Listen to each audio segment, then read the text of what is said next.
Natin sa ating latest satellite imagery na patuloy ngang kumikilos papalapit ng kalupaan ng ating bansa ang bagyong si Ada. At kanina alas 4 ng hapon, ang sentro nito ay tinatayang nasa layong 545 km silangan ng Hinatuan, Surigao del Sur.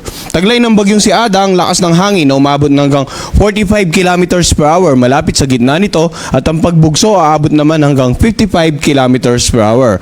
Ito ay kumikilos sa direksyong west-northwest sa bilis naman na 10 kilometers per hour. Bagamat nasa dagat pa rin yung tinatayang sentro, mapapansin po natin yung mga kaulapan ay tumatama na nga sa ilang bahagi ng Visayas at ng Mindanao area.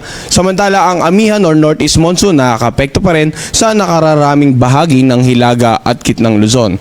Ngayon, tingnan natin ano nga ba inaasahang pagkilos ng bagyong si Ada sa loob ng 3 hanggang 5 araw. So kanina alas 2 ng hapon, ito yung tinatayang lokasyon ng bagyong si Ada at bukas ng hapon, inaasahan po natin nasa layong 430 kilometers silangan ng Surigao City, Surigao del Norte. Samantala, sa darating naman na Biyernes ng hapon, inaasahan natin nasa 200 kilometers silangan ng Borongan City, Eastern Samar.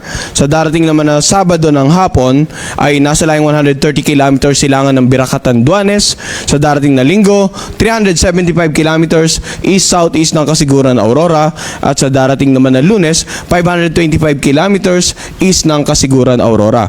So kung mapapansin po natin sa ating pinaka-latest forecast track, sa loob ng 5 araw ay manatili ito sa loob ng ating area of responsibility. Kung titingnan natin yung center track, base dito ay hindi po natin inaasahang magla-landfall. However, titingnan naman natin yung area of probability. Ang area of probability po, nagpapakita ng mga lugar na posibleng maging aktual ng pagkilos ng bagyo throughout the forecast period.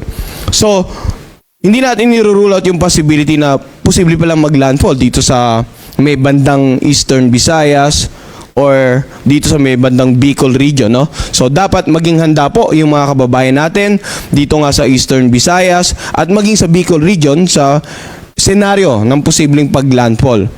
Bagamat yung closest approach, inaasahan natin sa dating na Sabado yung pinaka malapit sa landmass dito nga sa Biracatan-Duanes. So ito yung inaasahang pagkilos. At dahil po dito, no, hanggat maaari huwag nang pumalawat yung mga kababayan nating mangisda at yung mga may malit na sakyang pandagat dito po sa mga karagatan sa silangang bahagi ng Visayas, ng northeastern part ng Mindanao at ng Bicol region. Dahil nga inaasahan natin yung paglapit ng bagyong si Ada, dagdag pa dyan yung amihan ay magdudulot nga ng katamtaman hanggang sa maalong karagatan dito po sa silangang bahagi, sa mga karagatan sa silangang bahagi ng ating bansa.